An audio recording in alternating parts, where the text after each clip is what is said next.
ಹವಾಮಾನ ವೈಪರೀತ್ಯದಿಂದ ಉತ್ತರಾಖಂಡದ ಸಹಸ್ರತಾಲ್ನಲ್ಲಿ ಸಿಲುಕಿರುವ ರಾಜ್ಯದ ಚಾರಣಿಗರನ್ನು ಸುರಕ್ಷಿತವಾಗಿ ವಾಪಸ್ ಕರೆತರುವ ಸಂಬಂಧ ಸಚಿವ ಕೃಷ್ಣ ಭೈರೇಗೌಡ ಇಂದು ಅಲ್ಲಿನ ಮುಖ್ಯ ಕಾರ್ಯದರ್ಶಿ ರಾಧಾ ರಾತುರಿ ಮತ್ತು ವಿಪತ್ತು ನಿರ್ವಹಣೆ ಕಾರ್ಯದರ್ಶಿ ರಂಜಿತ್ ಸಿನ್ಹಾ ಅವರನ್ನು ಇಂದು ಭೇಟಿ ಮಾಡಿ ಚರ್ಚೆ ನಡೆಸಿದರು.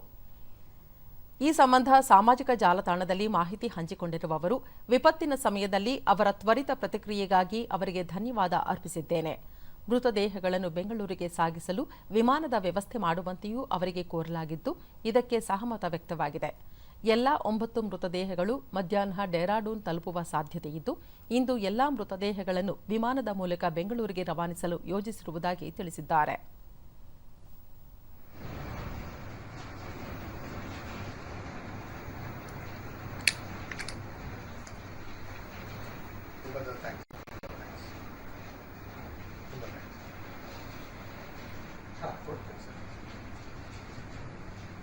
Hello.